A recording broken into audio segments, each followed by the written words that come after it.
Hello friends, எல்லோரும் எப்படி இருக்கீங்க? நல்லா இருக்கீங்களா? நீ நம்ம கார்டன் பார்க்கலாம் வாங்க. எல்லோரும் சாப்பிட்டாச்சா? சாப்பிட்டுட்டு எல்லாம் முடிச்சுட்டு பொறுமையாக நம்ம வீடியோ பாருங்கள். நம்ம வீடியோவில் இன்றைக்கி நம்ம என்ன பார்க்க போகிறோன்னா பூக்கள் பற்றி தான். பூக்களில் நம்ம இன்றைக்கி பூக்கள் பறிக்க போகிறோம். நிறைய கொஞ்சம் ஓரளவு பூக்கள் இருக்குது. சாமிக்காக அதெல்லாம் பறிச்சிடலான் இருக்கிறோம். நம்ம பூக்கள் செடியெல்லாம் வீட்டில் வளர்க்கறதுனால எவ்வளோ பெனிஃபிட் பாருங்கள் நம்மளுக்கு. இந்த மாதிரி நீங்களும் 1-2 பூக்கள் செடிகள் வளருங்க. எவ்வளோ வேலை இருந்தாலும் அதுக்காக கொஞ்சம் நேரம் டைம் ஒதுக்குங்க. சண்டே டைமில் எப்படியும் நீங்கள் ஃப்ரீயாக இருப்பீங்க. அந்த டைமில் கொஞ்சம் ஒதுக்கி அதுக்கும் கொஞ்சம் கேர் கொடுத்து கொஞ்சம் உரம் கொடுத்து பார்த்துக்கிட்டிங்கன்னா உங்களுக்கு நிறையவே பலன் கிடைக்கும். நீங்கள் வெளியில் பூக்கள் வாங்க வேண்டாம். பூ பார்த்திங்கன்னா இப்போல்லாம் ரேட்டு அப்படியே பயங்கரமாக இருக்குதுங்க. இதில் பாருங்கள், நம்மளுக்கு வேரில் இருந்து அப்படியே துளிர் எடுத்து வருது. இட்லி பூச்செடி இது மாதிரி தாங்க. நான் ஏற்கனவே ஒன்று எடுத்து இப்போ உங்களுக்கு காமிக்கிறேன்ல, ஒரு சின்ன பாட்டில் வச்சுருக்கிறேன். அது சூப்பராக பூ வந்துக்கிட்டு இருக்குது. இது பார்த்திங்கன்னா வேர் மேலே தெரியவும் முளைச்சி வந்துடுது. இதில் மேலே வேர் தெரியாமல் நான் மண் போட்டு அதாவது மண் இல்லை, இது மாதிரி குப்பைங்கள்லாம் போட்டு இதுவாக தான் இருந்தது. அப்போல்லாம் தெரியல, மேலே வளரல. இப்போது 2 தடவை காற்றுல கீழே சாஞ்சிடுச்சு இல்லையா தொட்டி. அப்போது அந்த மண்ணெல்லாம் கீழே வந்துடுச்சு.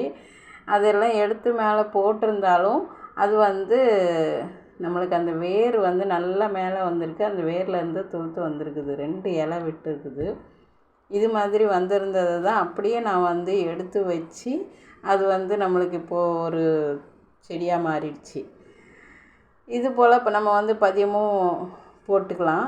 செம்பருத்தி செடியிலையும் அதே மாதிரி தான். வேர் நல்லா நிறைய வேர் வந்துடுச்சு. இருந்தாலும் அடியில் இருந்து நம்மளுக்கு துளிர் அதில் நான் அதிலேருந்து எடுத்து உடச்சி எடுத்து வச்சது செடிங்க பெருசாக வந்திருக்கு. ஒவ்வொரு செடி என் தங்கச்சிக்கு கொடுத்தேன். ஒரு செடி வெளியில் ஒருத்தவங்க கேட்டு கொடுத்தேன். செம்பருத்தி செடியில் நிறைய அந்த தடவை பூச்சி இருந்துக்கிட்டே இருக்குது. என்ன பண்ணுறதுன்னு தெரில. அதுக்கு தான் கொஞ்சம் ஸ்ப்ரே பண்ணுறதுக்கு நான் ரெடி பண்ணணும், பார்க்கணும். அப்புறம் பூக்கள் பார்த்தோம். அந்த பூக்கள் வெளியில் இப்போ பார்த்திங்கன்னா மல்லிகைப்பூலாம் நம்ம ரேட் கொடுத்து வாங்கவே முடியாது, அந்தளவுக்கு இருக்குது. சும்மா 80 ரூபா முழம். 80 ரூபாயில் கூறு மாதிரி கொஞ்சமாக கட்டி வச்சுட்டு அது 80 ரூபா, 40 ரூபா, 50 ரூபா அது போலலாம் விற்கிறாங்க நிறையா. அப்படி பார்த்திங்கன்னா நம்மளால் பூவே வாங்க முடியல. ஒரு நல்ல நாளில் கூட போய் ஒரு சாமந்தி பூ சாமிக்காக வாங்கலான்னு போனால் கூட பார்த்திங்கன்னா ஒரு 100 இப்படி தான் வாங்க முடியுது. அதுக்கு மேலே நம்மளால் வாங்க முடியாது. அந்தளவுக்கு 40 ரூபா 50 ரூபான்னு சொல்கிறாங்க. இது போல் நீங்கள் வீட்டில் செடி வச்சு வளர்த்திங்கன்னா, ஒரு ரோஸ் ஆகட்டும், இல்லை ஒரு மல்லிகைப்பூ செடி உங்கள் வீட்டில் கீழே தரையில் வச்சிங்கன்னா மல்லிகைப்பூ செடிலாம் நல்லா நிறையாவே பூக்குங்க. நான் வச்சுருக்கிறேன் தரையில். இப்போது தான் இங்கே வாடகை வீடுங்கிறதுனால இங்கே நம்மளுக்கு தொட்டியில் தான் வைக்க முடியுது. இவங்க இடம் கீழே விடலை, அதனால் ஃபுல்லாகவே தொட்டியில் தான் வச்சுருக்கிறேன்.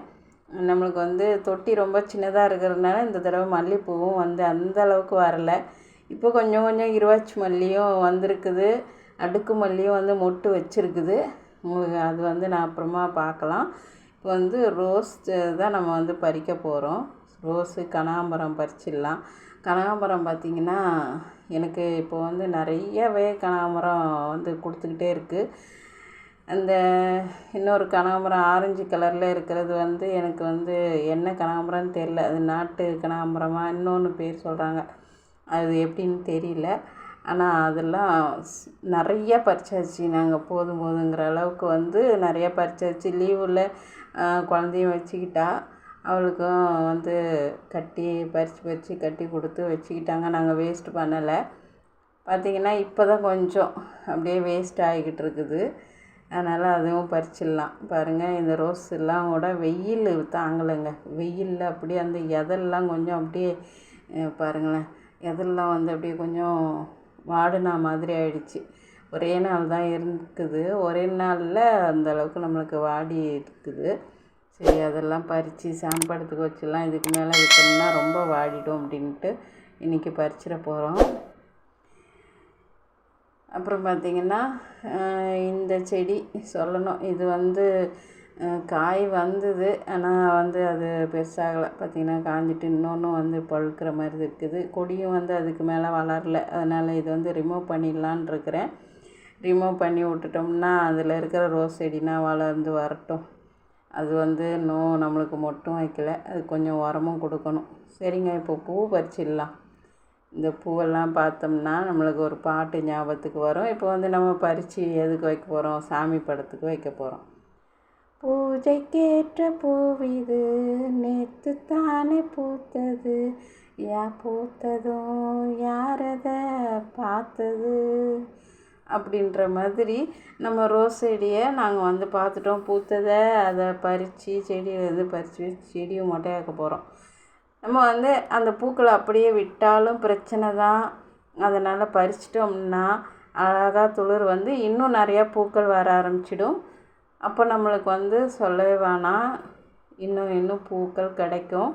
இது வந்து ஆரஞ்சு பட்டன் பார்த்திங்கன்னா சூப்பராக. எனக்கு வந்து இது சொல்லி ஆகணும், இது வந்து வேறு இடம் மாற்றி வச்சப்போ எனக்கு வந்து அந்தளவுக்கு மொட்டு வரலை, துளிர் வரலை, அப்படி நின்றுடுச்சிங்க. மறுபடியும் இந்த பக்கமே எடுத்து கொண்டு வச்சதுக்கப்புறம் இப்போ பார்த்திங்கன்னா அப்படி துளிர் வருது. நம்ம செடிகள்லேயும் வந்து நம்ம மனிதர்கள் வந்து வேறு இடம் மாறி போயிட்டா கொஞ்சம் தூக்கம் வரலை, எனக்கு சொந்தக்காரங்க வீட்டுக்கு போயிட்டு வந்து எனக்கு தூக்கம் வரலை அப்படின்ற மாதிரி சொல்லுவாங்க. அதுபோல் இப்போது நம்ம செடியும் வந்து ரொம்ப பாட்டு அங்கே மாத்திரம் இங்கே மாத்திரம்னு மாற்றி வச்சாலும் செடி வந்து ஒன்று வந்து வர்றதில்லை அந்தளவுக்கு. அதுபோல் இப்போது இந்த பட்டன் ரோஸும் எனக்கு வந்து இந்த பக்கம் மாற்றி வச்சுருந்தேன். அதில் வந்து எனக்கு மொட்டும் வரல, துளிரும் அந்தளவுக்கு வரல, அப்படியே இருந்தது. மறுபடியும் அந்த சைடு மாற்றி வச்ச பிறகு சூப்பராக வராங்க. அப்புறம் பார்த்திங்கன்னா இதில் ஸ்பெஷாலிட்டி ஒன்று இருக்குது நம்மளுக்கு. அது வந்து க்ரீன் கனகாம்பரம் பார்த்துடலாம். அதை க்ரீன் கனகாம்பரமும் பறிக்க போகிறோம். இதில் நான் வந்து பதியம் போட்டு சின்ன செடியிலேருந்து கனகாம்பரமும் இருக்குது, அதுவும் பறிக்க போகிறோம். இதுதாங்க க்ரீன் கனகாம்பரம். இது வந்து பூக்கச்செல்லாம் நல்லா க்ரீனாக இருக்கும். ஈவினிங் பார்த்திங்கன்னா அந்த அப்படியே வந்து கலர் சேஞ்ச் ஆகிடுது, கொஞ்சம் மாறிடுது. இவ்வளோ அழகாக க்ரீனாக இருக்குங்க. சரிங்க, இன்றைக்கி இந்த வீடியோ இதில் முடிச்சிக்கலாம். நாளைக்கு பார்க்கலாம். நம்ம சேனல் புதுசாக இருந்தால் சப்ஸ்கிரைப் பண்ணிக்கோங்க. இந்த வீடியோ பிடிச்சிருந்தால் லைக் பண்ணி ஷேர் பண்ணுங்கள், ஒரு லைக் பண்ணுங்கள், சப்போர்ட் பண்ணுங்கள் ஃப்ரெண்ட்ஸ். தேங்க்யூ ஃபார் வாட்சிங். டடா, பாய் பாய்.